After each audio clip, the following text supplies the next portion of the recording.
Welcome to the review of Wasteland.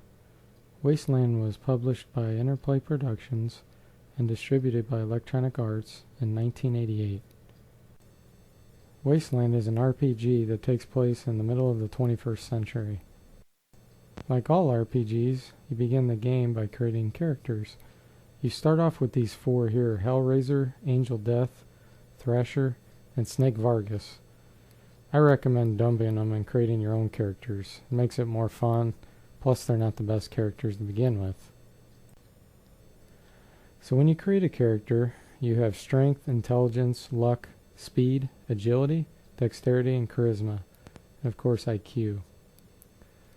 You name the character, pick a nationality, and then you have a huge amount of skills to choose from. Some require more intelligence than others. As you can see, it doesn't take much IQ to brawl.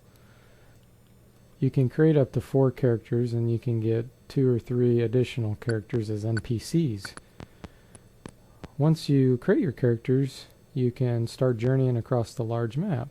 And as you can see, you can transition into a more zoomed in level. You can move around by either using the keyboard or you can actually use the mouse. The mouse use is pretty primitive. By holding it down, it tries to move the characters, and as you can see, it's not very friendly. Your party will run around like a chicken with its head cut off, and it's very hard to navigate. As you do move around, there's different descriptions that will appear toward the bottom of the screen, notifying you of what's going on. The game has a really cool feature where you can disband party members, and even though it's a turn-based role-playing game, you can disband and move characters around separately. As you can see, you can rejoin with the original party. You're warned before leaving a location, and it's a good thing that you are, because it actually saves the game automatically when you do that. So sometimes you have to be careful. There's basically 3 views: overhead view, street view, and building view. There's plenty of hazards in Wasteland. Here we're fighting a group of Wasteland warriors.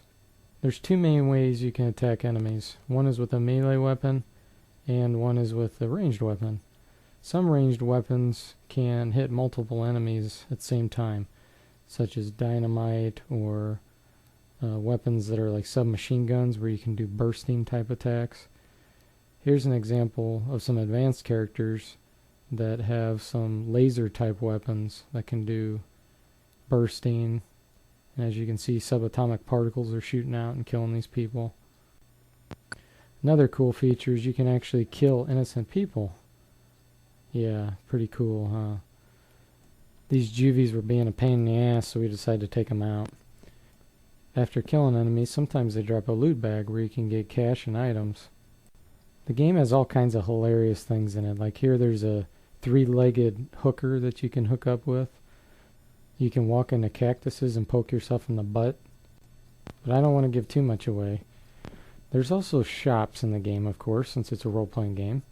And there's always this red-haired, red-bearded, "Hey, it's Mr. Bughorn. What are you doing there?"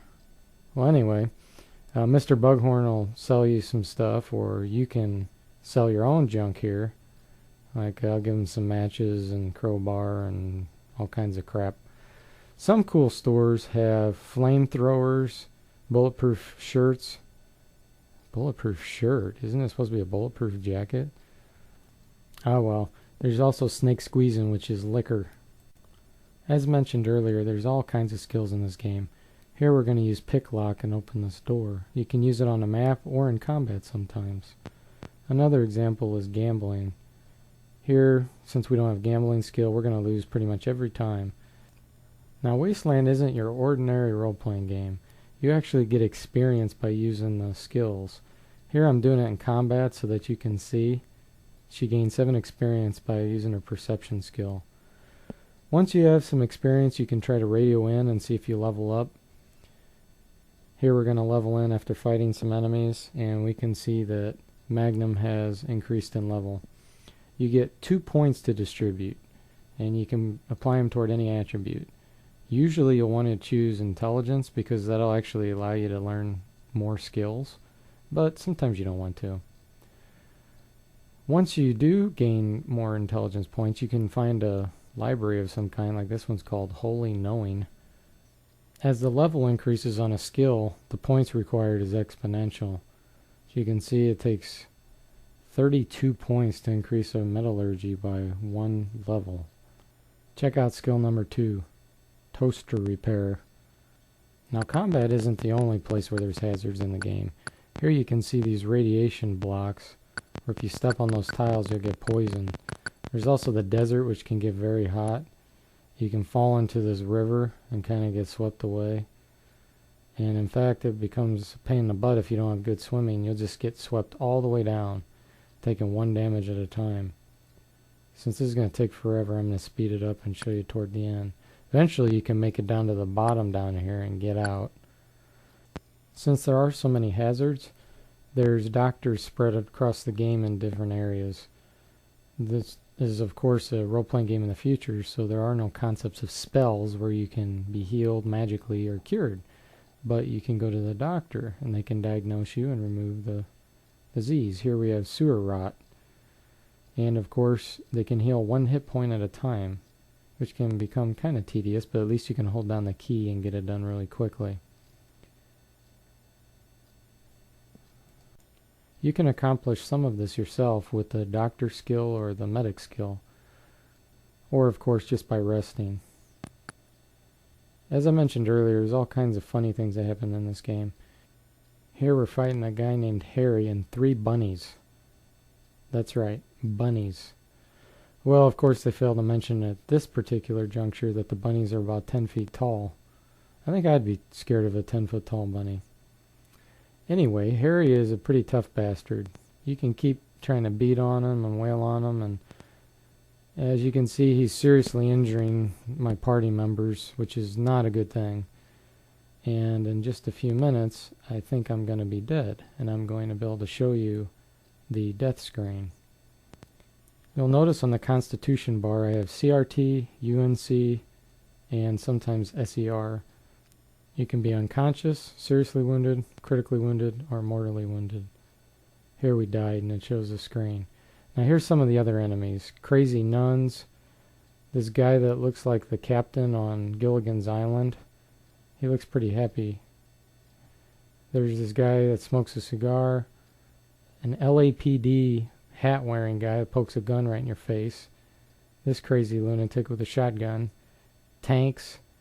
Android spider thingies. This tough bastard with a cigar in his mouth. Rich bastards. Bastards that need to take a bath. Sexy women. And one of my favorites, this woman here. Her name's Christina, and if you ask her to join you, she spits on the ground and does it. So this about wraps up the review of Wasteland. It is a huge role-playing game with all kinds of different characters, events, comedy, and fun. This is actually one of my personal favorites.